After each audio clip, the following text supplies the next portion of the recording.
Você tem dúvida de como utilizar a sua planilha Excel para controlar suas finanças pessoais?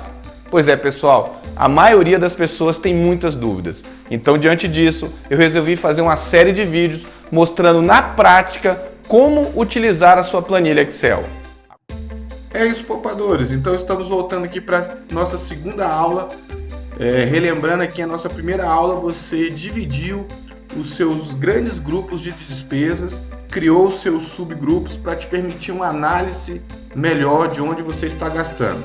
Então aqui na minha planilha eu criei meus grandes grupos de despesa, relembrando que aqui você cria da maneira que você quiser, da maneira que vai ficar melhor para você fazer a análise lá na frente do que aonde você está gastando. Então agora a gente vai fazer aqui os lançamentos. A primeira coisa que a gente tem que fazer, depois que a gente criar esses grandes grupos, os nossos subgrupos, é fazer um orçamento. Vamos supor que você esteja aqui no primeiro dia do mês. Então está na hora da gente fazer uma previsão, um orçamento, um planejamento do que a gente vai gastar no mês. Então vamos fazer aqui um exemplo de acordo com o que eu criei aqui, vou dando algumas dicas de acordo com os gastos aqui que eu estou lançando. Então vamos supor que você tem... eu dividi aqui o primeiro grupo em moradia. Então você pode fazer, como eu já falei, da maneira que você quiser. Você pode colocar casa, gasto com sua casa, o que você quiser. Então assim, eu dividi aqui com moradia e vou lançar. Olha, eu moro, eu tenho água, luz, e você já sabe, todo mês você recebe sua conta de luz, água, condomínio. Então você já tem ideia daqueles valores. Então você não sabe o valor certo, mas você tem uma previsão. Então você coloca ali uma média de que você gasta. Então vamos colocar aqui água. Eu gasto em média R$20 de água, 50 de luz. Eu moro em apartamento, então eu pago um condomínio de R$200. Tenho aqui uma internet, uma Netflix, pago mais R$40. Estou pagando IPTU, então eu vou botar aqui mais R$100. Eu sempre lembro aqui que é bom você referenciar qual parcela você está pagando. Aqui significa que você está pagando a parcela 1 de 6. São 6 parcelas que você tem e você está pagando a parcela 1. Então aqui a gente vai colocar, eu gasto R$40 de telefone. Eu sempre falo, olha, pegue planos, aqueles planos controle, que você paga um valor de R$40 e tem X minutos, X ligações. Dessa forma você consegue não gastar mais do que você planejou. E vamos supor que você pague um aluguel. Você mora de aluguel e paga mais aí, vamos botar aqui R$400. Então você tem essa soma aqui, esse total aqui indica exatamente o que você definiu de gasto para esse grande grupo de moradia. E assim você vai fazer sucessivamente, vai fazendo os outros grupos. Aqui eu botei alimentação. Eu gosto de dividir a alimentação porque você consegue analisar o que você está gastando com o supermercado e o que você está gastando com besteira, com fast food. Esse tipo de gasto aqui você tem que sempre tentar reduzir. E esse tipo de gasto aqui você tem que estar exatamente muito bem planejado. Tem vários vídeos aqui no canal que eu explico as melhores práticas e táticas, vamos chamar aqui, para você fazer suas compras no supermercado. Não esqueça de assistir. Então você vai aqui colocar, eu delimitei a alimentação, né? E você vai delimitar da maneira que você achar melhor. Aí eu coloquei aqui saúde, tem pessoas que pagam plano de saúde. Nesse exemplo aqui eu vou deixar 100. Tem o gasto com transporte, carro.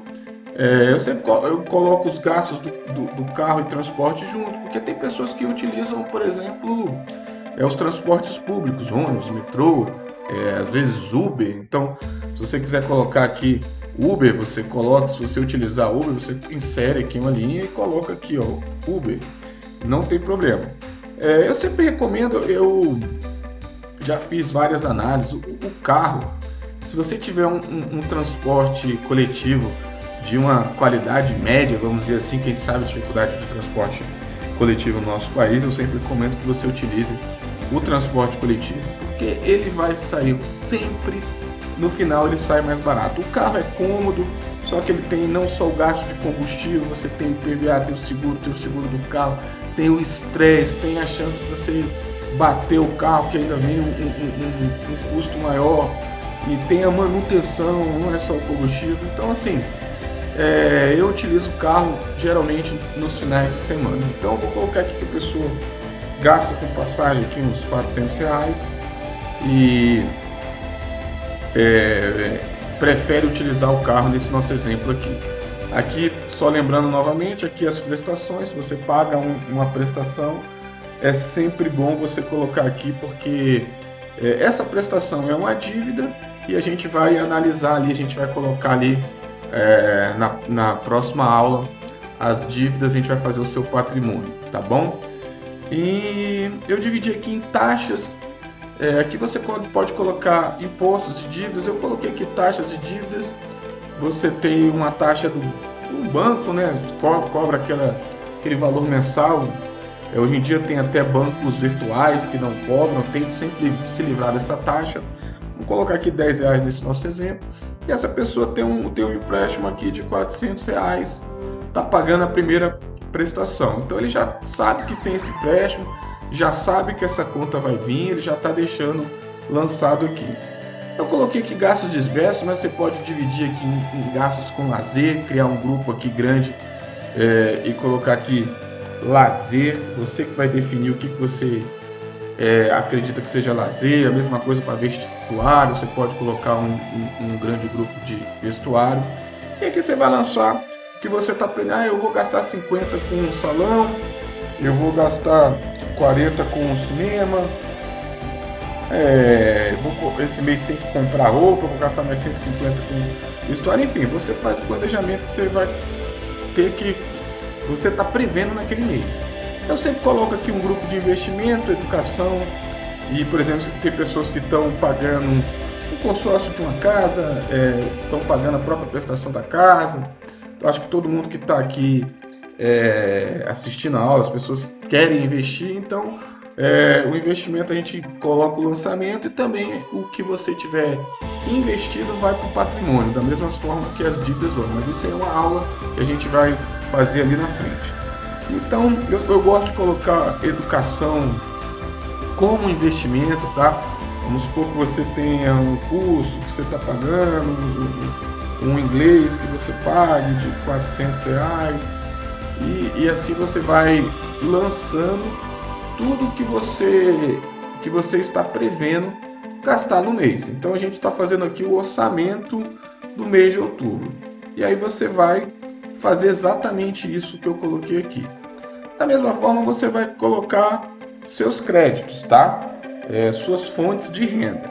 Então vamos supor que essa pessoa ela ganha R$2.000, ela tem um salário de R$2.000, então é a fonte de renda dela 1.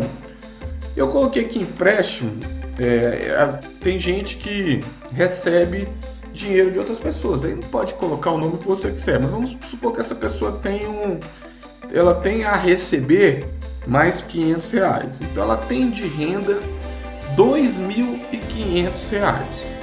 Então aqui logo ao início do mês ela já está percebendo que ela vai ficar em R$150 negativo. Então, se você fizer essa análise logo no início do mês, a gente tem que dar um jeito de reduzir esses R$150. Então, é isso que a gente vai trabalhar ao longo do mês. Então, na próxima aula, a gente vai fazer o nosso realizado e fazer algumas análises sobre aonde você conseguiu ajustar o seu orçamento para o que você realizou efetivamente. É isso, poupadores. Eu queria agradecer a todo mundo aí que assistiu a aula. Espere a próxima aula, que eu vou falar na próxima aula de realização dos ganhos, como lançar a realização e as primeiras análises que a gente tem que fazer para melhorar, para a gente não ficar devendo, como é o caso desse exemplo. E aí, vamos poupar?